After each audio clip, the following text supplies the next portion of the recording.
Assalamualaikum warahmatullahi wabarakatuh. Bismillahirrahmanirrahim. Alhamdulillahilladzi wa'ada sadaqa wa'dahu wa nasara 'abdah. Allahumma salli wa sallim wa barik ala sayyidina Muhammadin wa ala alihi wa sahbihi wa man tabi'ahum bi ihsanin ila yaumiddin. Amma ba'du, qala Allah ta'ala fil Qur'anil Karim, a'udzu billahi minasy syaithanir rajim. Wa laqad atayna Luqmanal hikmata an yashkur lillah wa man yashkur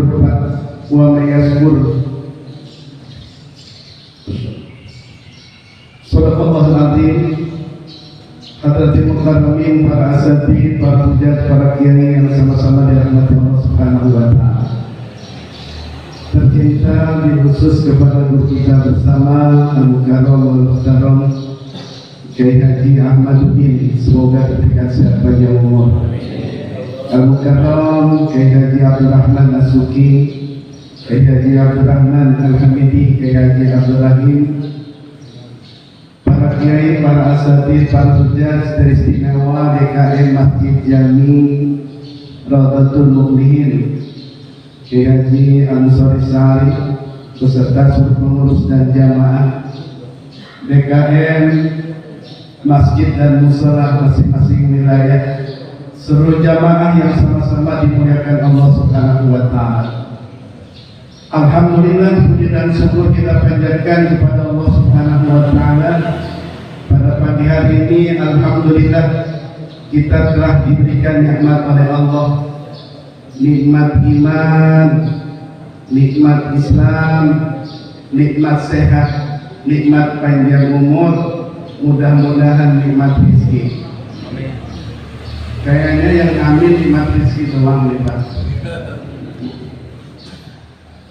Mudah-mudahan Allah senantiasa membimbing kita di dalam menuju kebaikan sehingga kita insya Allah terselamatkan dan bahagia dunia dan juga akhirat.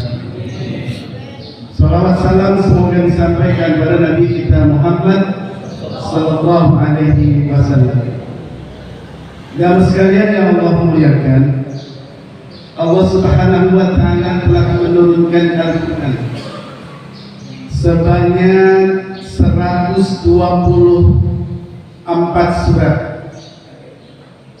30 juz, 6.666 ayat yang mengatakan seperti itu. Bahkan ada yang menyampaikan 1 juta lebih ayat yang Allah turunkan.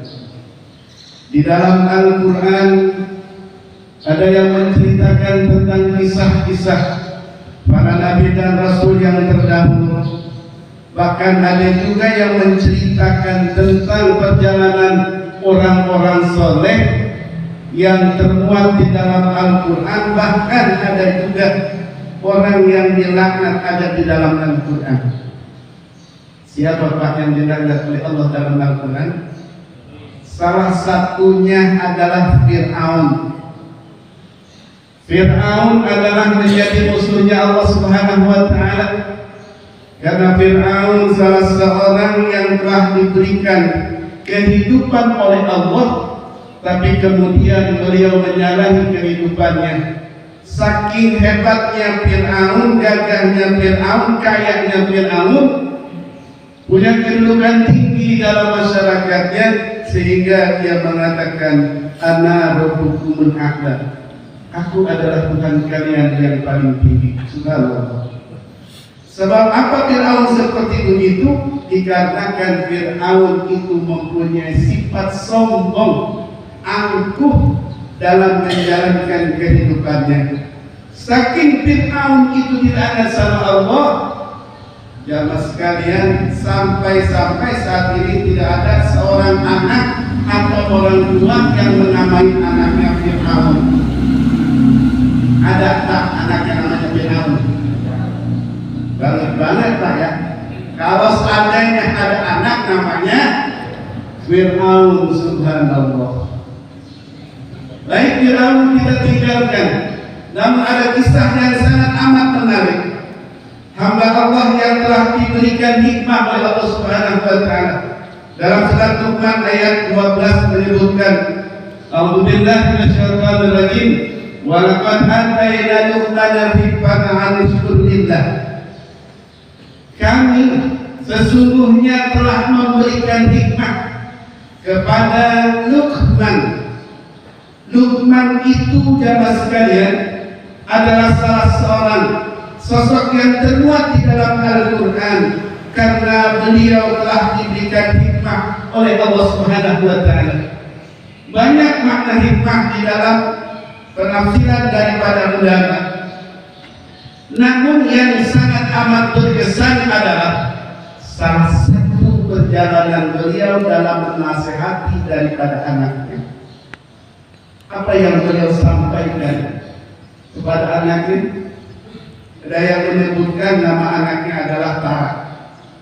Wahai anakku, jalankanlah apa yang menjadikan kebaikan untuk dirimu, untuk agama dan dirimu. Jalankan yang terbaik. Jika kamu sudah mencapai daripada puncak yang tinggi, maka keberhasilan akan kau raih. Sementara banyak orang yang melakukan dalam kehidupannya melihat dirimu dalam keadaan caci maki ataupun lain sebagainya, maka hiraukan. Yang namanya hidup manusia pasti, jangankan yang baik, jangankan yang buruk, yang baik pun manusia akan diceritakan. Apa perjalanan Luqman Hakim? Nasihat yang sangat amat dimuat dalam cerita yang begitu mengesankan untuk kita adalah, wahai anakku, ambilkan seekor keledai untuk menjadikan ujian dalam perjalanan kita dan nasihat besar untukmu. Hadirin jamaah sekalian yang Allah muliakan. Kemudian anaknya mengambil seekor keledai. Keledai itu adalah binatang yang lebih kecil daripada kuda. Mungkin lebih besar daripada kambing. Sudah pernah lihat keledai, Pak? Ya. Alhamdulillah. Jamaah sekalian, kalau keledai itu bisa untuk membawa barang-barang dagangan ataupun juga bisa untuk ditaiki, tapi cukup untuk sederhana satu orang saja. Mari kita lakukan perjalanan. Bagaimana nanti akan ada reaksi dalam kehidupan perjalanan kita? Orang baik pasti akan ada saja orang yang mempunyai sifat negatif, apalagi orang jelek. Walaupun dalam kehidupannya adalah ketika orang ataupun ketika kita miskin tidak akan merugikan orang, ataupun ketika kita kaya tidak akan menguntungkan orang. Mari kita lakukan daripada uji coba. Jamaah sekalian, dalam perjalanannya Luqmanul Hakim yang kali pertama untuk naik keledai, Luqman naik dan anaknya tuntun, Pak. Begitu kemudian jalan, dalam perjalanan bertemu dengan sekelompok manusia. Apa yang dikatakan?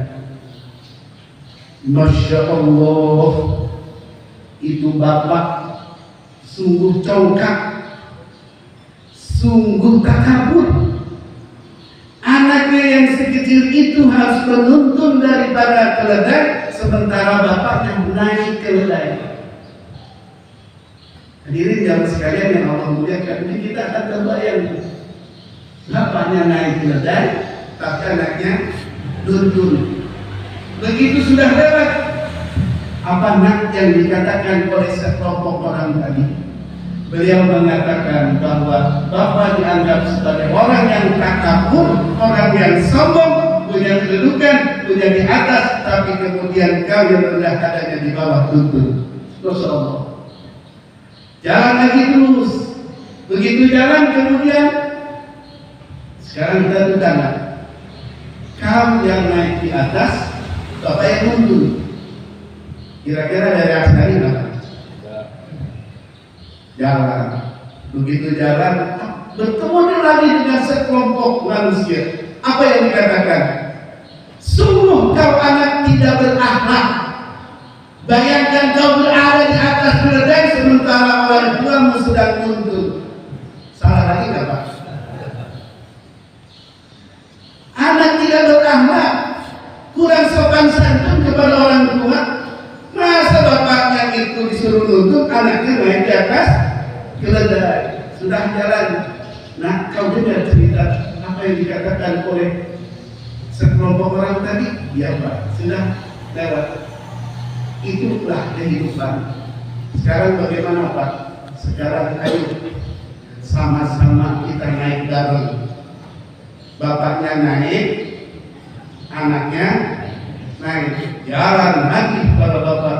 Itu keledai kayaknya jalannya pun udah agak nggak kuat karena ditaikin berdua. Kemudian bertemu lagi dengan sekelompok daripada manusia. Kelompok orang yang sedang ngobrol di jalan. Apa itu kata orang? Masya Allah, ini bapak sama anak sama. Agak kasihan sama binatang yang segitu kecilnya ditaikin berdua. Sama lagi ya Pak? Hebat, luar biasa. Begitulah kehidupan. Sampai kemudian ini bapak dan anak yang berada di atas keledai yang begitu kecil dalam keadaan padahal sehat. Dia punya kaki sehat, anaknya pun sehat juga. Tapi kenapa dia itu berita terhadap binatang yang binatang itu sebenarnya tidak mampu untuk memperbaiki dua orang. Hadirin jamaah sekalian, begitu lewat. Nah, apa yang dikatakan itu di tahun ya Pak? Kalau begitu sekarang kita turun aja dah berdua. Lukmannya turun, anaknya pun turun. Apa yang dilakukan? Yuk kita tuntun baru-baru. Nah ini Pak yang keempat nih, kita tuntut. Ternyata begitu dituntut para bapak lewat satu kaum pun ngomong, ini bapak amanah sama bodohnya. Emang kenapa? Kita mana ada keledai? Orang tadi taikin salah satu, betul nggak Pak? Ini mah keledainya malah tuntun, masya Allah. Jamaah sekalian yang bersama Allah muliakan, itulah ternyata perjalanan hidup. Makanya ada hikmahnya dalam perjalanan itu, bahwa setiap diri kita harus mempunyai keteguhan, kekokohan di dalam kita membangun pribadi kita, keluarga kita, masyarakat kita, dan bahkan juga untuk membangun daripada kehidupan untuk dunia, untuk akhirat, untuk dunia dan untuk agama. Harus kuatkan diri kita, harus siap mental dalam segala hal. Orang yang rendah, orang yang tinggi, orang yang kaya, orang yang miskin, masing-masing dalam perjalanan hidupnya, karena kita akan menghadapi berbagai macam hal. Itulah salah satu jamaah sekalian, bahwa Luqmanul Hakim memberikan dalam pelajaran kepada putra dan putrinya, apapun yang kita miliki, apapun yang kita punya, pasti akan ada orang yang berkomentar. Ada komentarnya baik, ada komentarnya negatif. Halo Pak, nanti saya ngomongin Pak. Insya Allah. Besok dia